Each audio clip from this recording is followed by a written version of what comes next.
তো hello everyone, তোমরা সবাই কেমন আছো? অনেক দিন পরে একটা নতুন ব্লগ নিয়ে আসলাম, ছোট্টখাট্ট একটা মিনি ব্লগ বলতে পারো। তো চলো, সবাই যাচ্ছে যখন আমরা কেন বাকি থাকবো। এতই কাছে থেকে ট্রেন ফেল করে দিলাম, আর কি বলবো। তো কুম্ভ মেলার যাওয়ার জন্য প্রস্তুতি নিচ্ছি, যেই তো হঠাৎ করে একদম প্ল্যান হলো, তো সবাই যাচ্ছে তো আমরা কেন যাব না। তো 25 তারিখ ছিল, 25শে ফেব্রুয়ারি ছিল, তারপরে আবার শিবরাত্রি ছিল 26 তারিখে। তো এমন তাড়াহুড়া করে বেরিয়েছি, কি বলবো, কোনো কিছুই প্যাকিং সেরকম কিছুই করতে পারিনি। তো খুব প্রবলেমও হয়েছিল, যেহেতু আমাদের এখান থেকে কমসে কম 6-7 ঘন্টা লাগে। তো আমরা কোনো রিজার্ভেশন করিনি, আমাদের হঠাৎ করে 3টার সময় প্ল্যান হলো। তো আমাদের 7টার সময় ট্রেন ছিল। আমাদের এখান থেকে কমসে কম আধা ঘন্টা লাগে স্টেশন যেতে, তো আগ্রা ফোর্ট বলে। তো সবাই মিলে বেরিয়ে গেলাম, কমসে কম আমার ছেলেকে নিয়ে আমরা 8জন মিলে গিয়েছিলাম। তো মামি শাশুড়ি, মামা, তার ছেলে মেয়েরা সবাই গিয়েছিলাম। তো এই যে আমাদের এখানে আগ্রা ফোর্ট, তো এখান থেকে আমরা বেশিরভাগ বাড়ি যাই না, খুব কম যাই। আগ্রা স্টেশনে আমাদের ট্রেন খুব কম আসে। তো আমরা দিল্লি ট্রেনে যাই দেখে আমাদের অন্য একটা স্টেশন আছে, ওখান থেকে যাই। তো সবাই গিয়েছে কুম্ভ মেলায়, তা আমি কেন বাদ থাকবো, তাই না? এটা সবার কাছে একটা প্রশ্ন ছিল, তোদের এখান থেকে এত কাছে, তোরা কেন যাচ্ছিস না? তো আশাটা ছেড়ে দিয়েছিলাম, আবার হঠাৎ করে কি করে যে আশা হয়ে গেল আমি নিজেই বুঝতে পারলাম না। তো ভগবান স্বয়ং নিজেই আমাদের মনে হয় মানে বলেছে তাড়াতাড়ি, মানে তুই আয়, তুই না আসলে কুম্ভমেলা শেষ হবে না। তো এটা নিয়ে সবাই একটু হাসাহাসি। দেখো ট্রেনের অবস্থা, তো ট্রেনের এত মারাত্মক লেভেল ভিড় ছিল। তো একটা ট্রেন থেকে অর্ধেক এসে লাস্টে নামিয়ে দিয়েছে আমাদেরকে।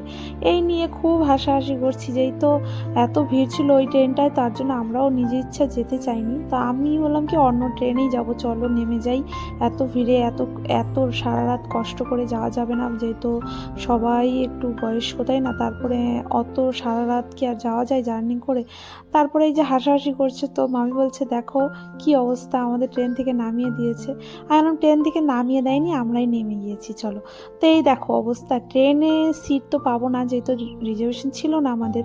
তো হঠাৎ করে প্ল্যান হলে যা হয়, তো সিটের নিচে যে মামি ঘুমাচ্ছে। তো এখন সবাই একটু কোমরটা সিধা করতে হবে, তাই না? এত মারাত্মক লেভেল ভিড় বললাম তো। তো আমরা পৌঁছিয়ে গিয়েছি, নামবো এখন।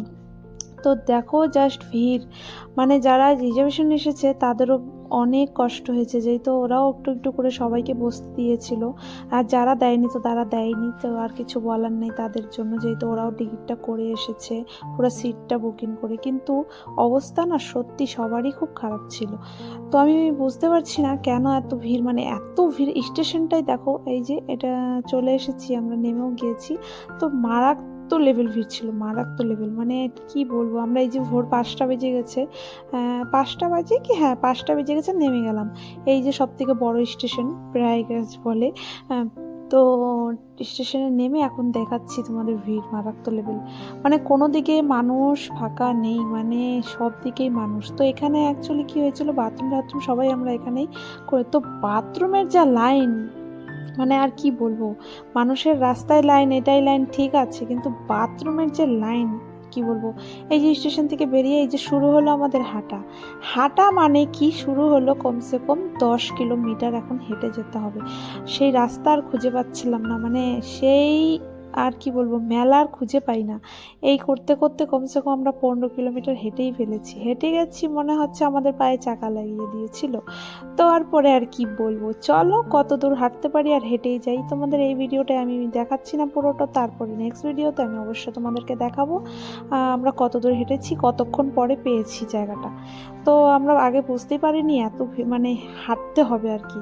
তো আমরা যেহেতু ট্রেনে ছিলাম, ওর জন্য ট্রেন থেকে একটু হাঁটতে হাঁটতে দেখো রাত্রে মানে বেরিয়েছি ভোরবেলায়, এখন সকাল হয়ে গেল, সকাল হয়ে চলেও আসলাম। তারপরে আর কি, একটু পরে তোমাদের আবারও দেখাবো। বাই।